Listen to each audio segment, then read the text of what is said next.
బేబీని చూసారా? ఫస్ట్ మనకి బేబీ పుట్టగానే హెల్దీగా ఉంది లేదా అని తెలియడం కోసం బేబీ పుట్టిందా అమ్మాయి అబ్బాయి అని ఫస్ట్ అడుగుతాం, కానీ వాళ్ళు హెల్దీగా ఉన్నారా లేదా అన్నది కూడా ముఖ్యమే.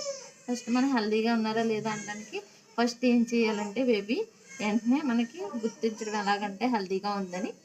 ఇప్పుడు బేబీ ఇలా డెలివరీ అవ్వగానే ఏడుస్తుంది అంటే ఏడుస్తుందంటే బేబీ హెల్దీగా ఉన్నట్టు, క్రై ఉండాలి, గుడ్ క్రై. ఇప్పుడు బేబీ ఎలా ఏడుస్తుంది, ఇలా ఉంటే బేబీ హెల్దీగా ఉన్నట్టు ఒకటే. ఇంకొక రెండోది ఏంటంటే మళ్ళీ హెల్దీగా ఉన్నది గుర్తించడం ఎలా అంటే బేబీ స్కిన్ చూడాలి. స్కిన్ చూసారా? ఇది స్కిన్ రెడ్డిష్గా ఉందా, రెడ్గాను ఇలా టచ్ చేసిన వెంటనే రెడ్గా ఉండాలి, చూడగానే మనకి ఎర్రగా ఉండాలి. ఎర్రగా ఉంటే బేబీ హెల్దీగా ఉన్నట్టు. తర్వాత వచ్చి బేబీ బరువు తెలియాలి. బేబీ బరువు మనకి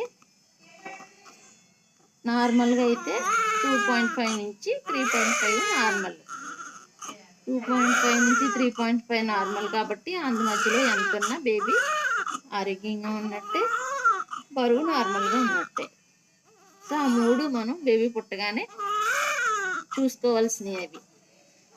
ఆ తర్వాత బేబీ క్రై లేకపోయినా, కలర్ మనకు పింక్ కలర్లో లేకపోయినా, బరువు తక్కువగా ఉన్నా హాస్పిటల్